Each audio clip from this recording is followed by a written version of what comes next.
আজকে আমরা সবাই মিলে প্ল্যানিং করেছিলাম রথের মেলা দেখতে যাব, তাই অফিস শেষে আমরা সবাই মিলে বেরিয়ে গেছি রথের মেলা দেখতে কল্যাণী রথতলায়। কিন্তু এখানে এসে দেখছি এত ভিড়, পা দেওয়ার জায়গা নেই।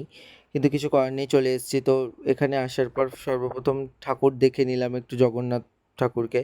তো দেখার পর এখানে মন্দির আছে, তো ভাবলাম সবাই মিলে একটু মন্দিরে যাই। কিন্তু মন্দিরে গিয়েও শান্তি নেই, এত ভিড়, পা দেওয়ার জায়গা নেই। তো মন্দির থেকে কিছুটা দর্শন করে বাইরে চলে আসলাম। বেরিয়ে আসার পর সবাই মিলে বলছে যে কোথায় যাবি, কোথায় যাবি? তো ভাবলাম যে ব্রেক ডান্স চড়বো। তো সবাই মিলে আমরা সব ব্রেক ডান্সের দিকে যাচ্ছি।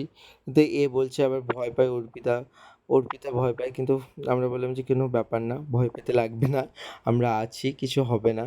তো অর্পিতা ভয় পাচ্ছিল, না না করছিল, তবুও আমরা গেলাম জোর করে ওকে নিয়ে, যে কিছু হবে না, কিছু হবে না। তারপর অরিজিৎ টাকা কালেক্ট করার পর সবার থেকে টিকিট কাউন্টারে গেছে টিকিট আনতে।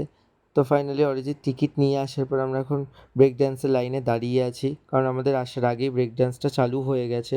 তো আমাদের এটা শেষ হওয়া পর্যন্ত অপেক্ষা করতে হবে।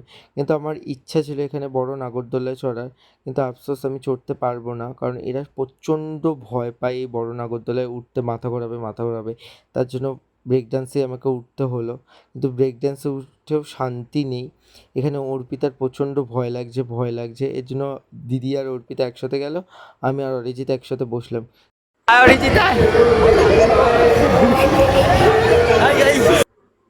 তো ওদেরকে বলছিলাম আমি যে হাই করে দে, একটু হাই করে দে, কারণ ওরা একটু দূরে বসেছিল। কিন্তু আমাদের বসেও শান্তি পেলাম না, অর্পিতার ভয় লাগছিল। তার জন্য ফাইনালি আমাকে আবার উঠে গিয়ে অর্পিতার পাশে বসতে লাগলো।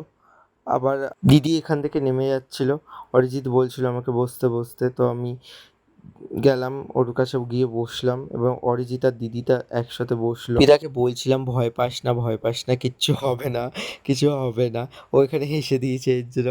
তো বলছিল না না, তুই আমাকে ধরে বসবি, ধরে বসবি। আমি বললাম যে কিছু হবে না, ভয় পাস না। তো কন্টিনিউয়াসলি ও ভয় পেয়েই যাচ্ছে, আমাকে জড়িয়ে ধরে আছে। আমি বললাম যে ভয় পাস না, কিছু হবে না, হবে না। কিন্তু ও ভয় পেয়েই যাচ্ছে, ও ভয় পেয়েই যাচ্ছে।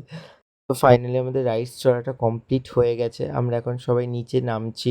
কিন্তু অর্পিতা প্রচণ্ড ভয় পেয়ে গেছে, অর্পিতার জন্য 2 মিনিট আগেই আমাদের নামিয়ে দিয়েছে। অর্পিতা ভয়ে মাথা ঘুরছে। তাই আমি বললাম যে কিছু হবে না, হবে না। তো অর্পিতা কন্টিনিউয়াসলি ওর মাথায় বলে ঘুরেই যাচ্ছে, এবং দিদি অরিজিৎ ওকে সান্ত্বনা দিচ্ছে যে কিছু হবে না, কিছু হবে না। কিন্তু ও বলছে না না, আমার প্রচণ্ড মাথা ঘুরছে, প্রচণ্ড, চোখ থেকে জল এবারে বেরিয়ে গেছে ওর। কিন্তু রাইস চড়ে আবার খিদে পেয়ে গেছে আমাদের সবার। তো আমরা এখন ফুচকার তালাশ করছি যে ফুচকার দোকান কোথায়।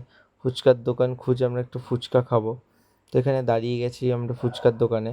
তো আমরা সবাই মিলে ফুচকাটা খাওয়ার পর এখন চলে যাচ্ছি একটু পাঁপড় খেতে। দিদির আবার পাঁপড় খেতে ইচ্ছা করছে, তখন পাঁপড়ের দোকান খুঁজতে খুঁজতে পেয়ে গেছে দিদি। তো এখন আমরা বলছি যে আমার তো খাওয়ার ইচ্ছা ছিল না। তো দিদি এর জন্য 2খানা পাঁপড় নিল দুজনের জন্য, মানে আমি আর দিদি একটাতে, এবং অরিজিৎ আর অর্পিতা একটাতে খেয়ে নেবে। তার সাথে সাথে আবার পাঁপড় খেতে খেতে পাশেই ঝুড়ির দোকান দেখেছে, আবার ঝুড়ি নিতে শুরু করে দিয়েছে এরা। মানে পাঁপড় খেতে দেরি না, আবার একটা অন্য দোকানে চলে গিয়ে কেনাকাটা করতে শুরু করে দিয়েছে। আবার ঝুড়ির দোকানে পড়েছে লাইন, এর জন্য আমরা আবার একটু পাঁপড় টাপড় খেয়ে ঝুড়ি আবার দেখছে ওরা। ঝুড়ি দেখতে দেখতে এদের দিন কভার হয়ে যাচ্ছে, এই জন্য অরিজিৎ আবার মাথায় ঝুড়ি পরে নিয়েছে। কিন্তু এই ঝুড়ি দেখা আর এদের শেষ হচ্ছে না।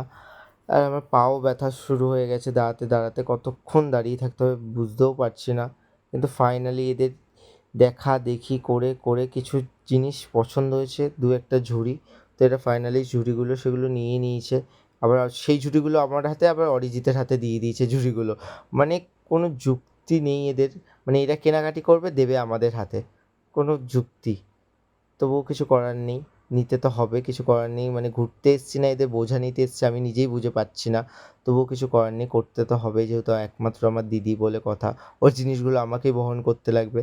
এদের জিলাপির দোকান দেখে আবার এদের জিলাপি খেতে ইচ্ছা করছে, তো আবার দিদি আবার জিলাপি নিতে শুরু করে দিয়েছে। আমি বললাম নিতে লাগবে না, নিতে লাগবে না, কিন্তু জোর করে ওরা জিলাপি আবার নিতে শুরু করে দিয়েছে। কিন্তু কিছু করার নেই, জিলাপি নিতেই হলো শেষমেশ ওদের জন্য। তারপরে আমরা সবাই মিলে এখন বাড়ি যাচ্ছি ফাইনালি। অনেক ঘোরাঘুরি কেনাকাটির পর আমরা এখন গন্তব্যস্থল আমাদের বাড়ি। তো ভালো থেকো, দেখা হচ্ছে নেক্সট ভিডিও।